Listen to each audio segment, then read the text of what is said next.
The aims and objectives of the RBBD project, Regional Bioenergy Business Development, really are to enhance and develop enterprises and businesses involved. So we've been working through varying projects right through from producer group development, supplier training, supplier development, feasibility studies. Again, there's some feasibility studies being offered to potential clients through this project, which we have a competition for them today. Again, to maximise the use of biomass heating systems, mainly in the commercial scale, and to support the development of biomass district heating systems. So throughout the southeast region, we're currently working with a number of local authorities and smaller rural population concentrations to look at the potential of implementing some district heating systems in the region. Our partners, we work under the guise of the Southeastern Regional Authority, who are the participants in the Bioenergy project, and we as TEA are the lead of the Regional Bioenergy Business Development sub-project with the CKA, so I've mentioned those already. We're also in partnership with the Swedish, Estonian and Italian partners. We had a very fruitful experience of taking Irish representatives to Sweden in early October to look at some district heating schemes over there. So it's all been very positive and some good exchanges have been delivered to date. Again, just the biomass business cycle, I think I'm speaking to the converted, so I won't delay too long on this.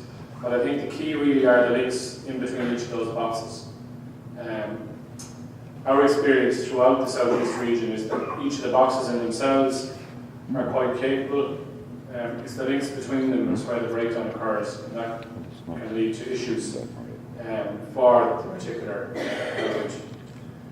Again, I don't need to explain to anybody what the wood fuel supply chain opportunities are. Again, most of you will have experience of what biomass is, and if you don't, hopefully that the speakers today will give you a good feel for it. One of the barriers that we have experienced in the past 8 or 9 months of this project, one is the supply of raw material, of chip and pellets. Second would be lack of experience with regard to clients who haven't or have heard horror stories about the biomass and what the issues are with regard to maintenance and operation. So this, in our opinion, is improving, and that's through the options that are available out there in procurement. And those options being maybe ESCO's energy supply companies delivering a project, or energy performance contracts where there's a buy-in and a risk is shared with the supplier as well as with the producer and the client. The supplier market is extremely turbulent. It varies as to who's in the market and who's out of the market at the moment. It's being somewhat popped up by the UK market. There's some good incentives in the UK at the moment, and that's keeping some of the Irish companies afloat.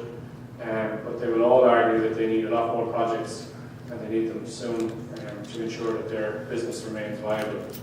And the final one there, which is the key for every business at the moment, is access to finance. The benefits, we've kicked off with a new fuel producer group, which we have our second meeting this afternoon. That's dealing with the southeast region, where all of the wood fuel producers in the region are coming together to form a group to try and better their business case. The wood fuel quality assurance scheme, of which they're present here today, that's ready to go, it's in place, and suppliers can now, with the assistance of the likes of the producer group and WIT's input, can achieve the recognised qualification for and certification for their product. Lower operating costs than oil. Biomass is proven to be lower, to run as a lower operating cost. Maintenance can be tied into contracts, which is the preferred option for most of the clients that we've dealt with in the past 12 months. And the really important element here is that the fuel spend is retained within the local economy. Can't emphasise that enough in our current strained times, that instead of money being exported out of the country through the purchase of oil and fossil fuels, that when you purchase your fuel vis-a-vis wood chip or biomass that's locally sourced, the actual money ends up staying in the local economy. Again, there's new contracts being developed at SEI level. The Western Development Board are developing a contract through the RASDRES project, which we're working with them on.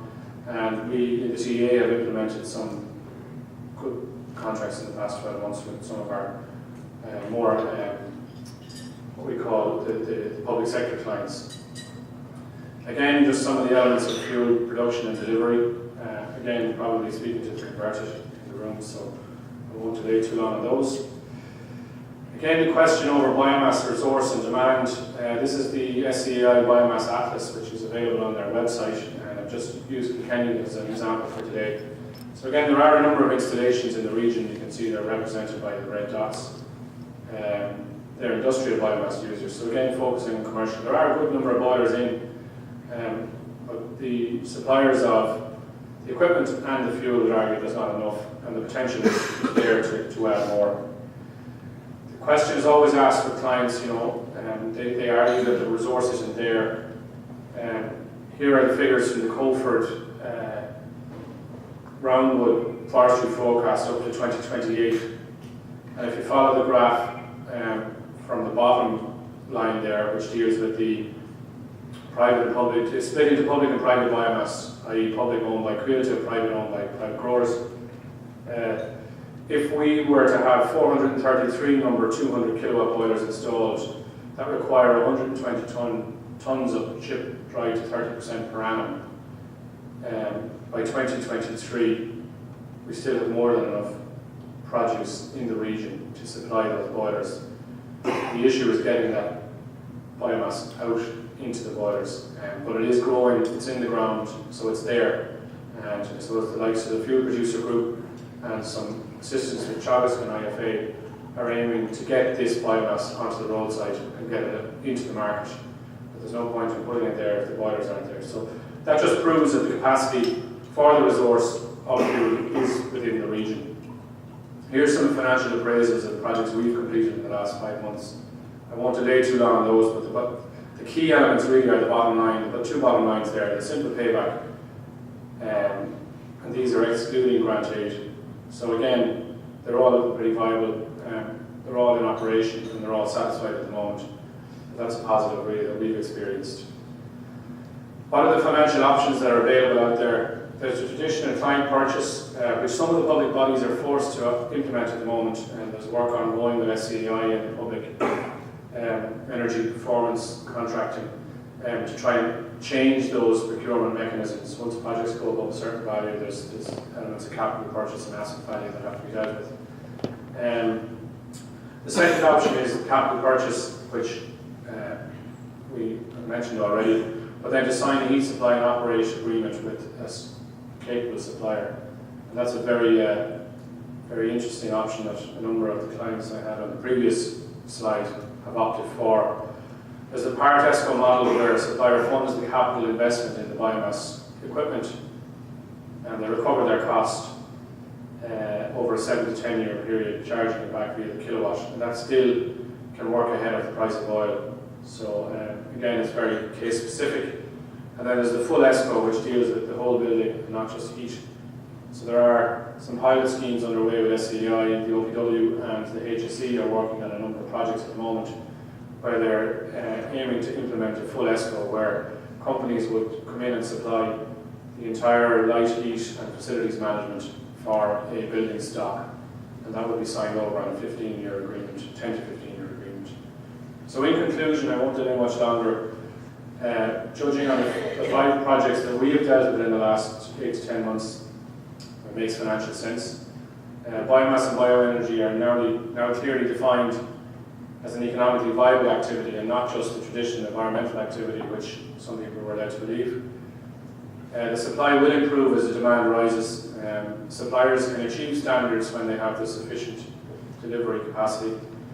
Potential is large.